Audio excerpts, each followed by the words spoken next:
morning to all of you. Welcome to the Namaste experience on this beautiful Monday. As you can see, I'm here at the beach.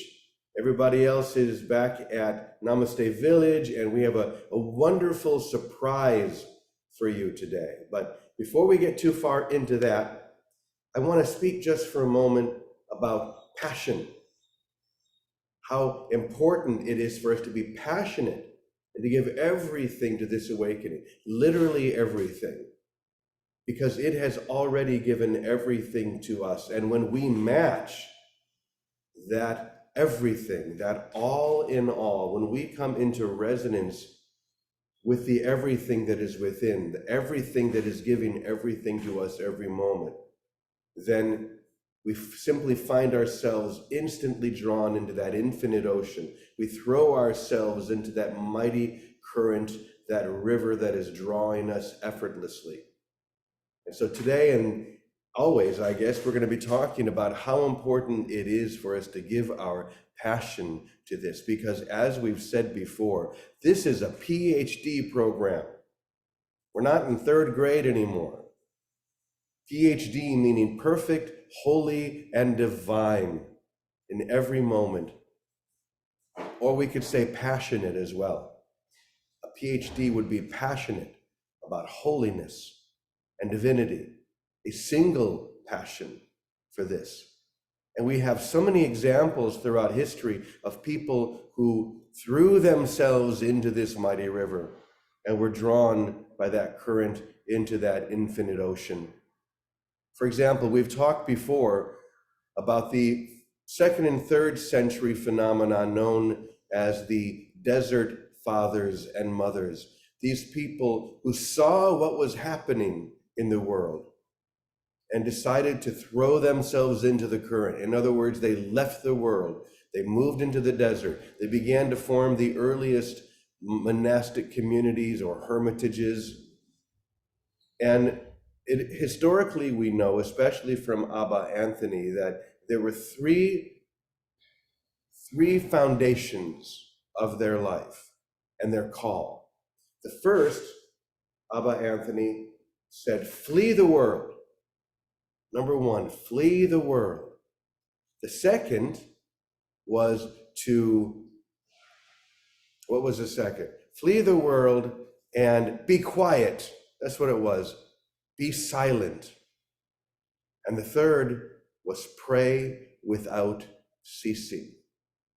So these were the three foundations of these early desert fathers and mothers as they gave themselves fully to this divine current and were drawn to that infinite ocean. And now today in modern times, we have many very unique examples of very similar calls, the way that we follow the same current.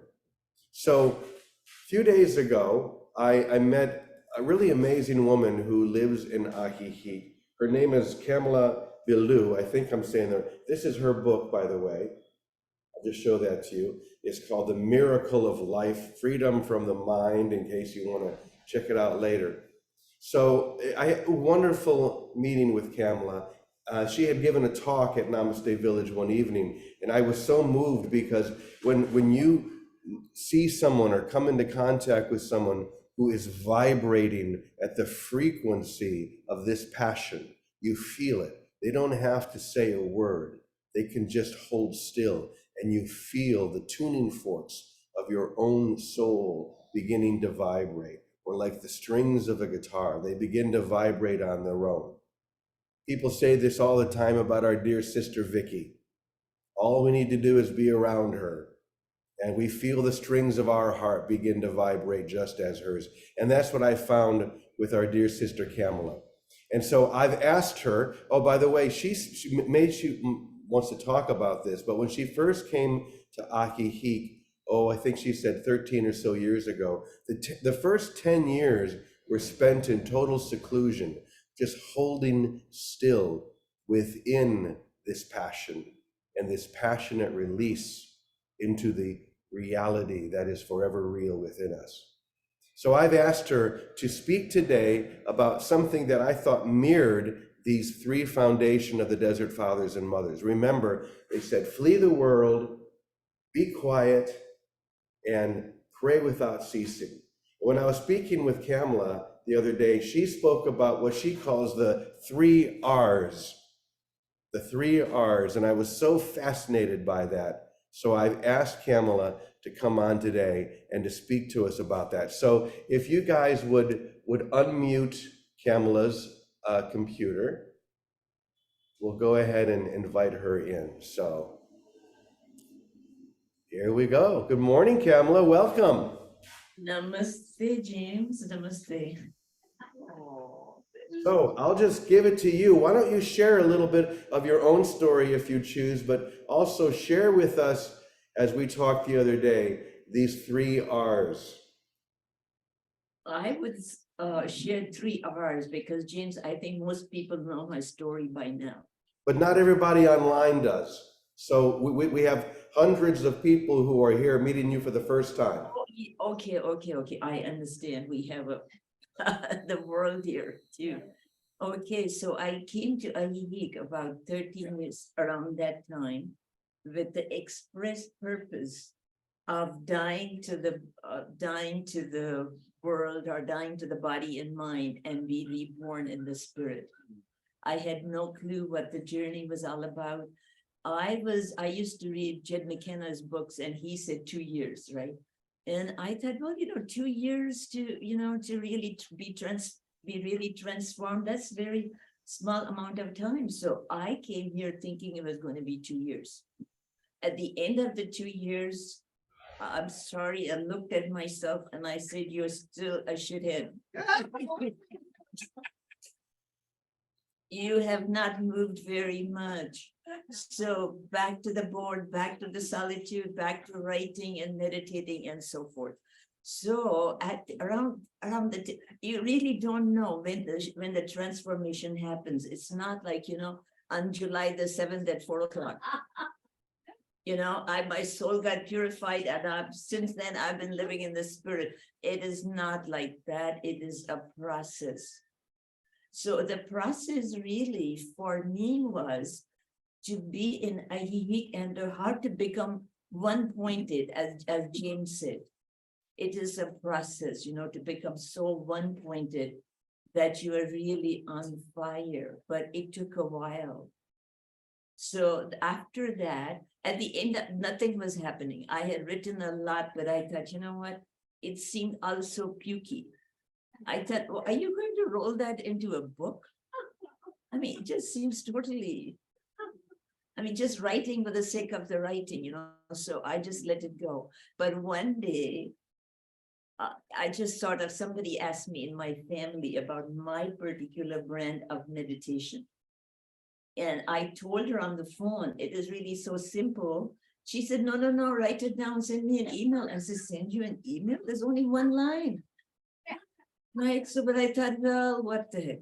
So I sat on this one table in my house where I'd never sat before. I pulled up a chair and I wrote that email. Well, next day I started writing the book. So that's my story. And now I look at the book, I have said in the front, to life. I should have really said to my ego. Because ego wanted the book. He said, 10 years here and look at you. You have still nothing to say. You something that your life.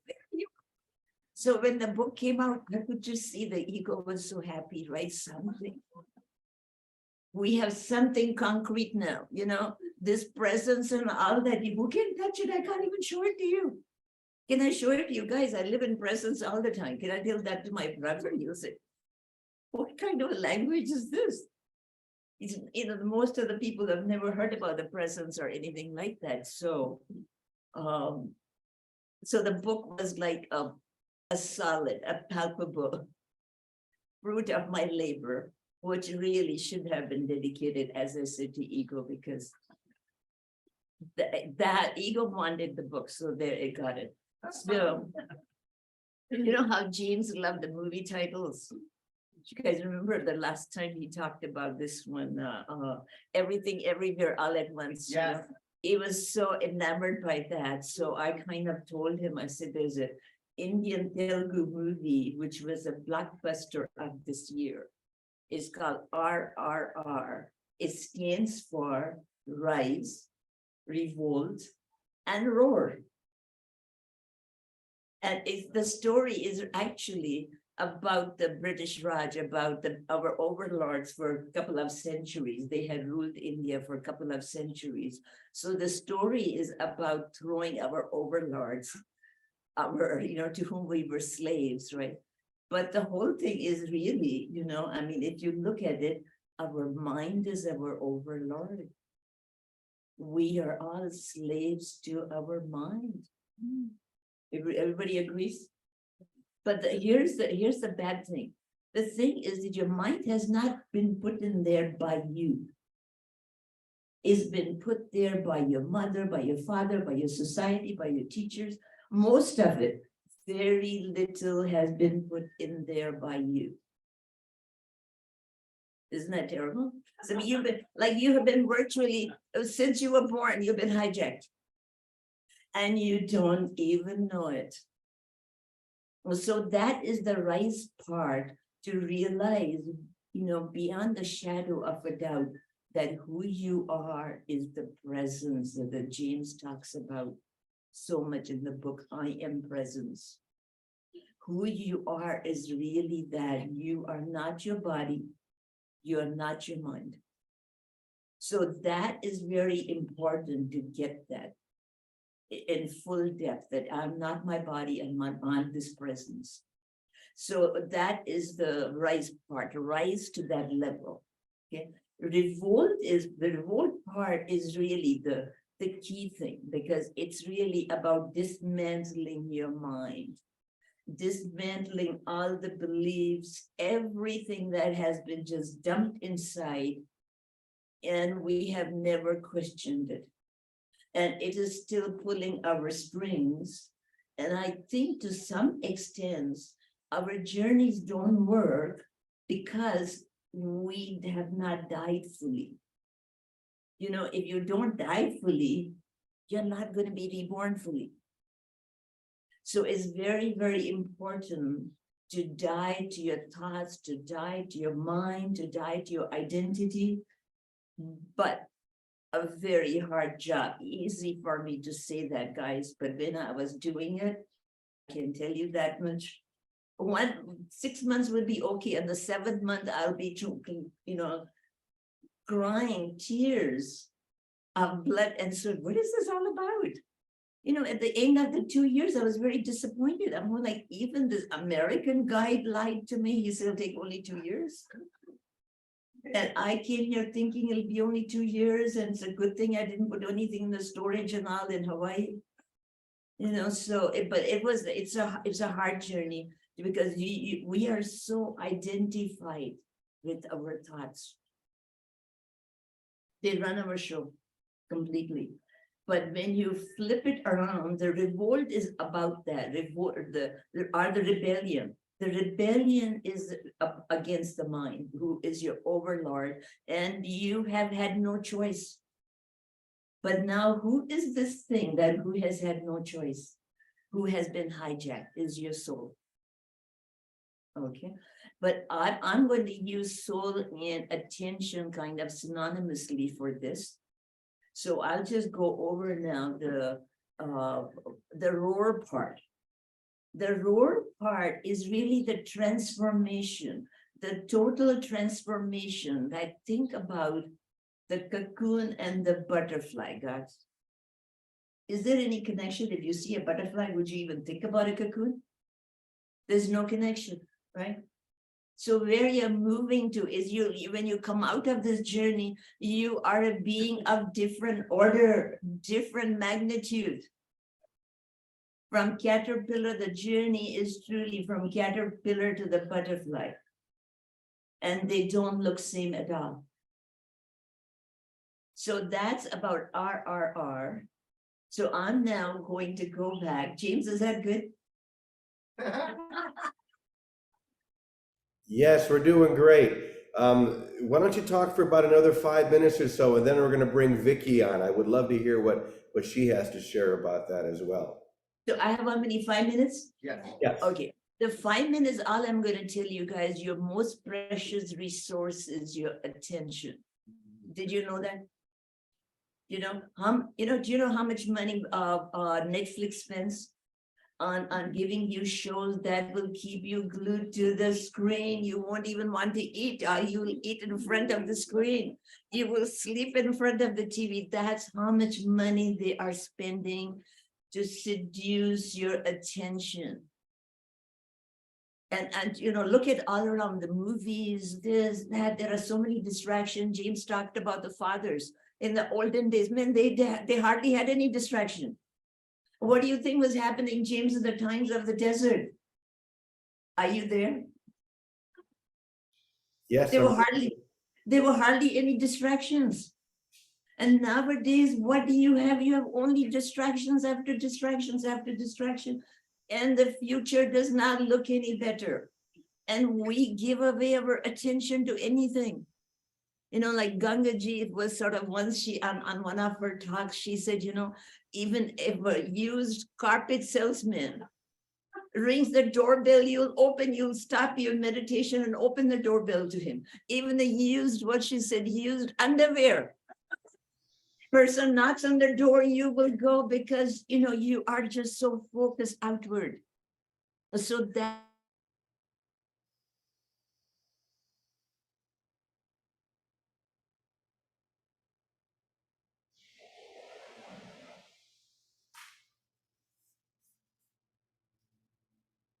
awesome resource.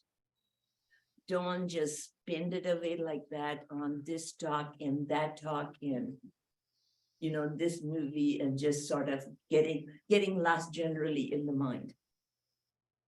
So, but it's the attention that you have to bring inward. It is your attention that eventually transforms into the soul. It is your attention that has to rest in this I am presence that James talks about. So that's what the journey looks like, folks. And the end of the journey, oh my God, I cannot tell you. If you had to ask me what I've been through, really means nothing. If you had to ask me, would you do it again 100 times over? That's how beautiful the journey is. So James, am I done? Are you on me? I can keep on talking. Well, we'll just open it up a little bit now. First of all, I just want to say how thankful we are.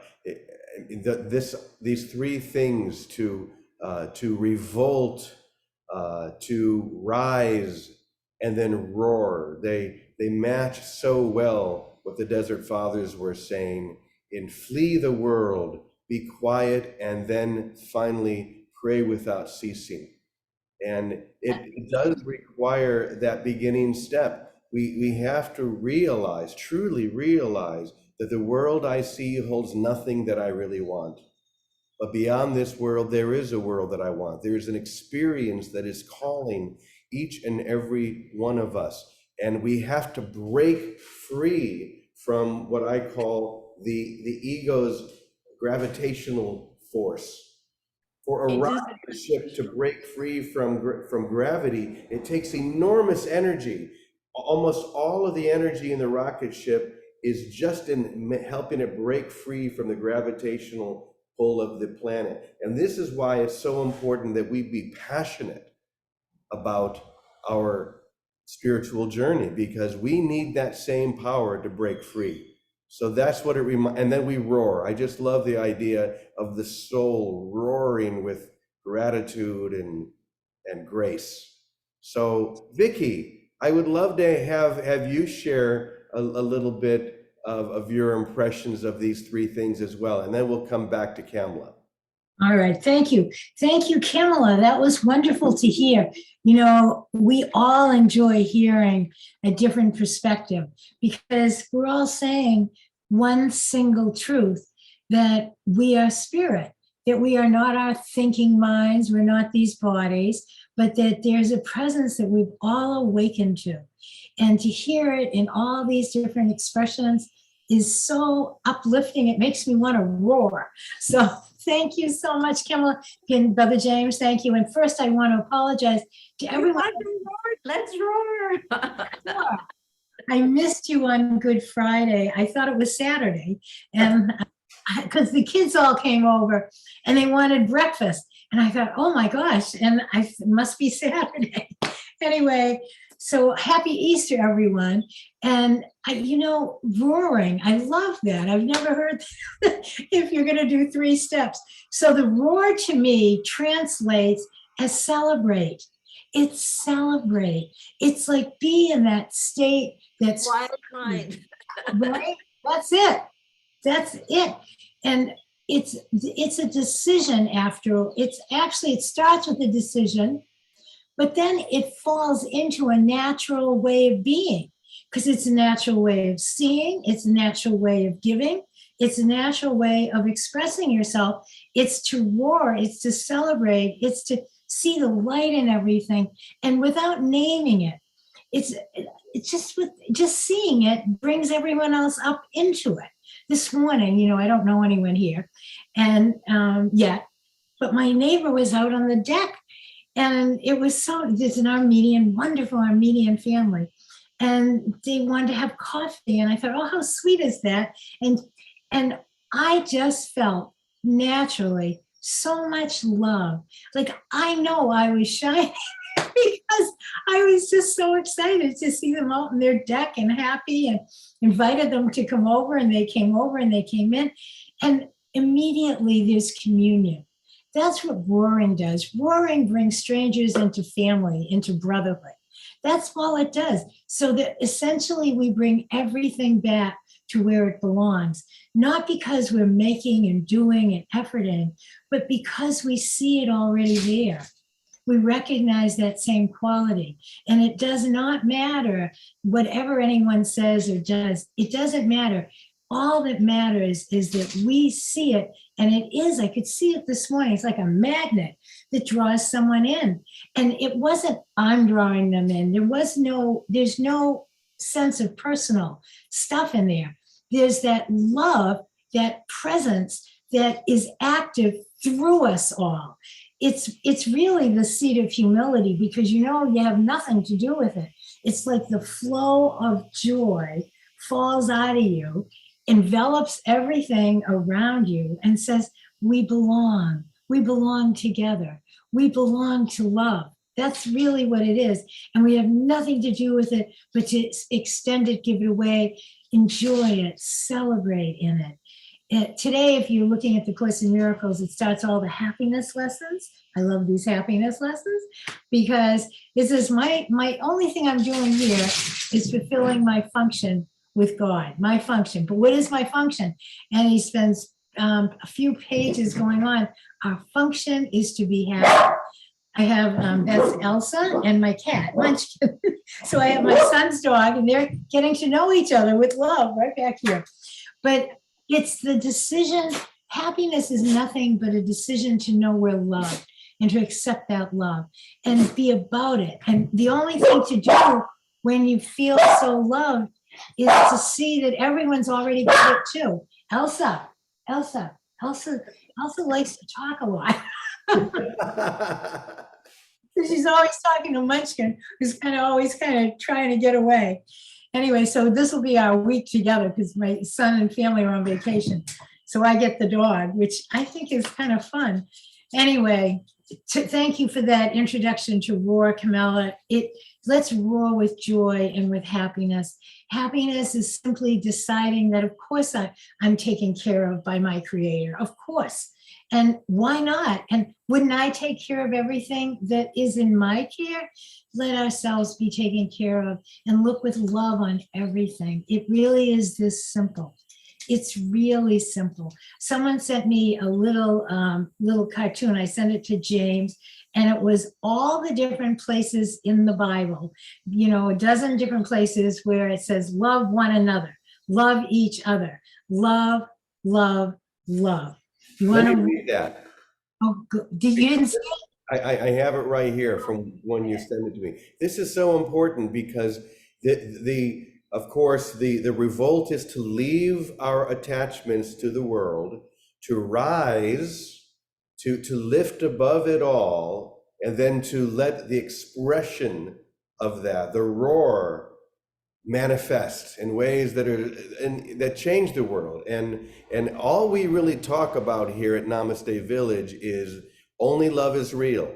Just get that. Be uncompromising with that. Only love is real, and we are here just to love one another without reason or condition. So Vicky sent this to me, and it's just all the different places in the New Testament where it says, love one another. So love one another. The Gospel of John 13:35, love one another. John 15:12, love one another. John 15:17, love one another. Romans 13:8, make your love increase. 1 Thessalonians, love each other. 1 Thessalonians 4:9, love one another deeply. 1 Peter 3:8, love each other even more deeply. 1 Peter. Love one another, 1 John, love one another, 1 John, love one another, over and over.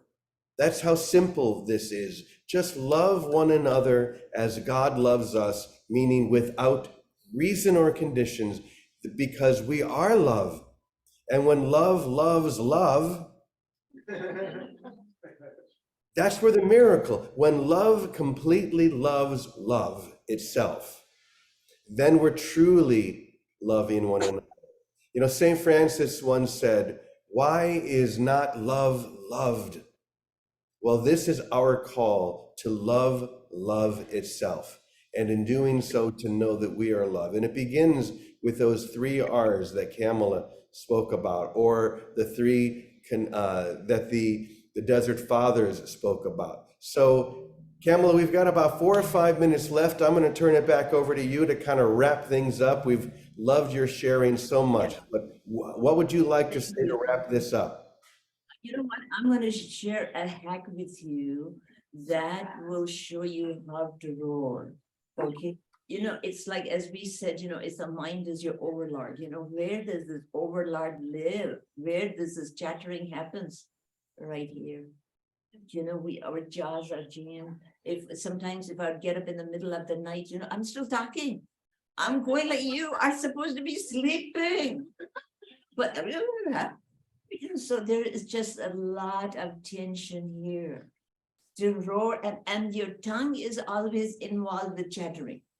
If you in meditation just notice what you feel here, what you feel in your tongue, how you're thinking. Let me tell you, whether it's positive or negative, it still kind of contracts you. So the one thing, when you are sitting in meditation, very slowly open your mouth, you know, like drop the lower jaw. Anytime you can find, if nobody's looking at you, drop your lower jaw.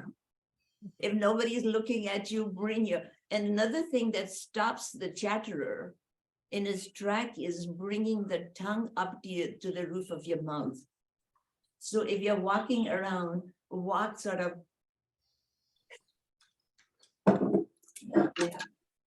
and definitely exercise your tongue, not by talking, but bring it out, roll it around, because the patterns, you know, the patterns of our being, I found, are just stuck here, stuck in my jaw, stuck in my tongue. Even though, James, I found, even if I wanted to be different, these patterns were holding me. So for roaring, your jaws and your tongue has to be very free. And once it is free, then the spirit can use it. But right now, we have too many patterns locked up here. So I will just use that hack with you. Practice it until Friday. Let me know how it is. Before you go to sleep, drop your jaw, move it around, move your tongue. You wake up in the middle of the night, drop your jaw.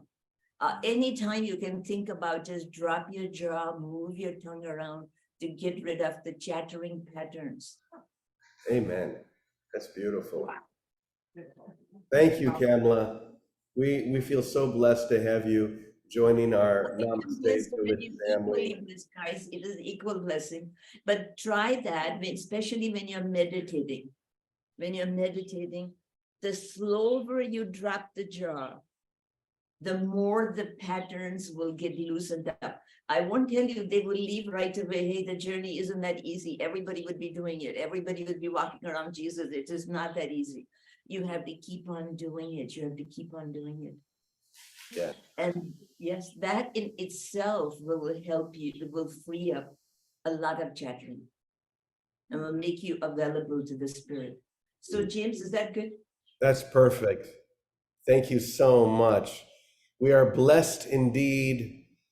We are rising in this new life, this new resurrection. It is our own personal Easter. We are rising together. So And thank for the rising, James, as you notice, for rising grace is your buddy. For anything else, the gravity will pull you down. But if you're looking up, the grace pulls you up. All right. It's your buddy. All right.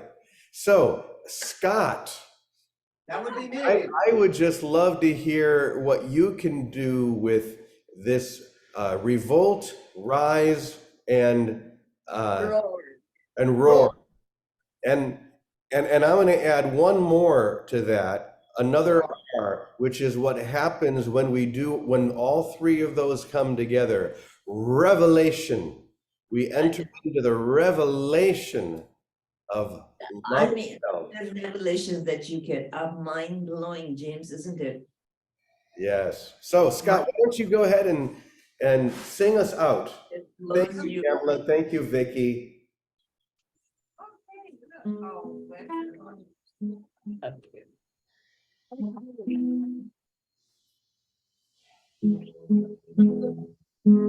Rise, revolt, and roar. Loosen your tongue and your jaw. How practical the teachings today. There's just nothing left now to say. Just roar your joy and your light. Revolt from the darkness of night. Grace is your buddy, it's true. When you don't want gravity to pull you, we're looking up out into space, where we can float and surrender to grace. So whatever is pulling you down, time to revolt and Turn around. turn around. As Vicky said, it's now about celebration. Practice 3 R's and it leads to revelation. Thank you for being our guide. And Kamala, thank you for spending 10 years inside.